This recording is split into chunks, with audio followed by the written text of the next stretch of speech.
CM KCR 7,000 మంది ఖాతాల్లో CM KCR 93 కోట్ల రూపాయలు జమ చేశారని టీఆర్ఎస్ ఎమ్మెల్సీ ఎగ్గే మల్లేష్ చెప్పారు.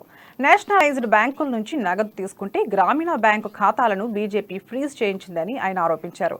కేంద్ర ప్రభుత్వం నుంచి పైసా సహాయం చేయించుకోలేదని రాజగోపాల్ రెడ్డి కొత్త డ్రామా చేస్తున్నారని మల్లేశం తెలిపారు. ఇంకా జీవితంలో రాజగోపాల్ రెడ్డి ఎన్నికల్లో గెలవలేడని ఎగ్గే మల్లేశం జోస్యం చెప్పారు. ప్రజల బాగోగులు పట్టించుకోనటువంటి వ్యక్తివి నువ్వు, అయినా బలహీన వర్గాల వ్యతిరేకివి నువ్వు మా ప్రాంతానికి ఉండి నువ్వేం చేసిందో ప్రజలందరికీ గుర్తు.